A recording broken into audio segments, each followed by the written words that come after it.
بسم الله الرحمن الرحيم تبارك الذي بيده الملك وهو على كل شيء قدير الذي خلق الموت والحياة ليبلوكم أيكم أحسن عملا وهو العزيز الغفور الذي خلق 7 سماوات طباقا ما ترى في خلق الرحمن من تفاوت فارجع البصر هل ترى من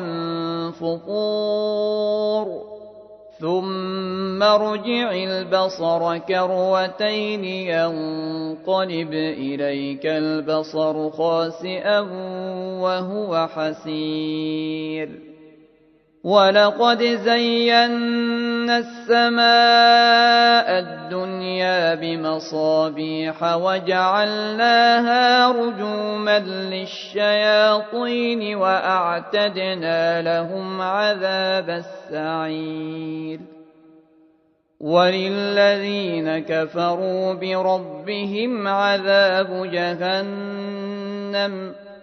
وبئس المصير إذا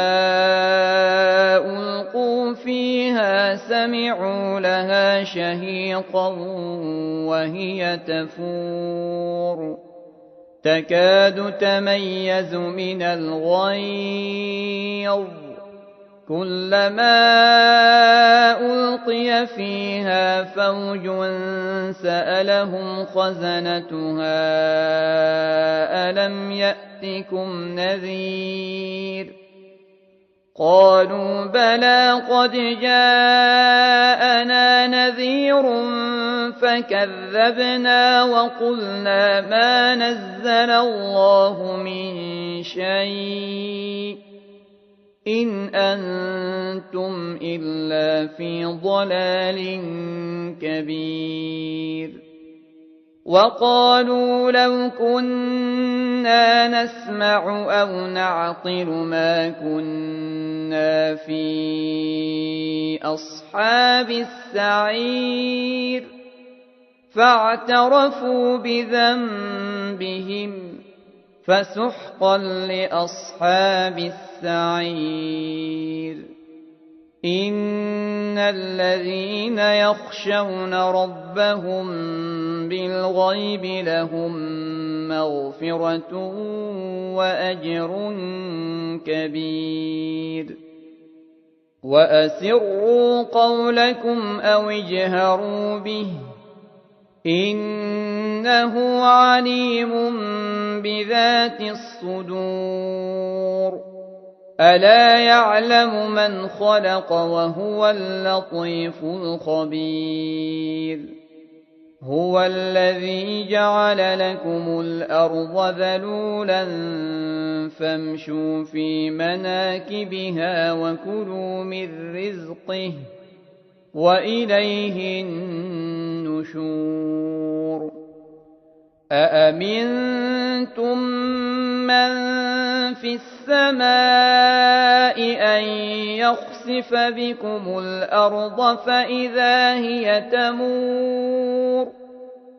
أم أمنتم من في السماء أن يرسل عليكم حاصبا فستعلمون كيف نذير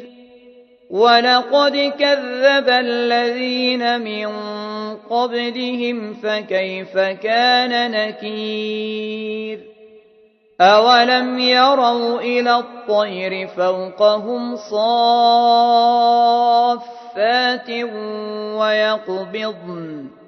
ما يمسكهن إلا الرحمن إنه بكل شيء بصير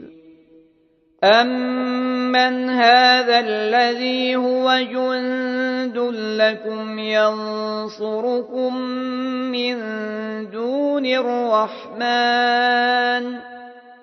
إن الكافرون إلا في غرور أمن هذا الذي يرزقكم إن أمسك رزقه بل لجوا في عتو ونفور أفمن يمشي مكبا على وجهه أهدى أمن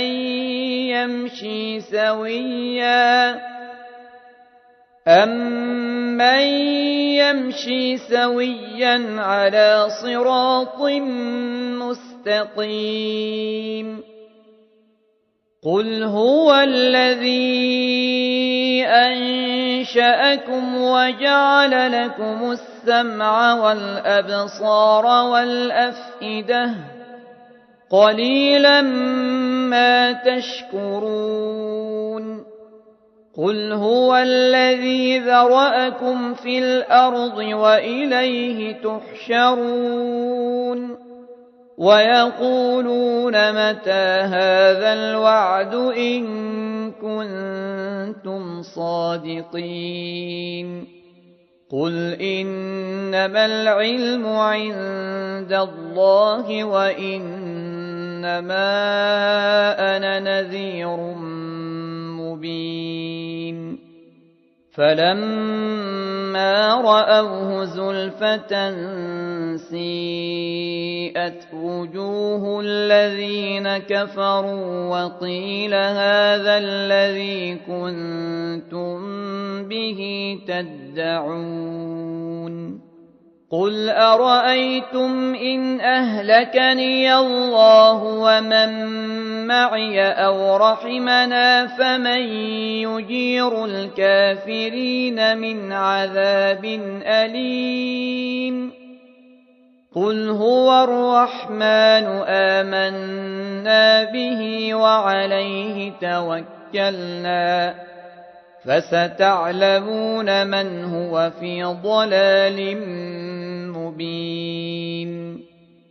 قل أرأيتم إن أصبح ماؤكم غورا فمن يأتيكم بماء معين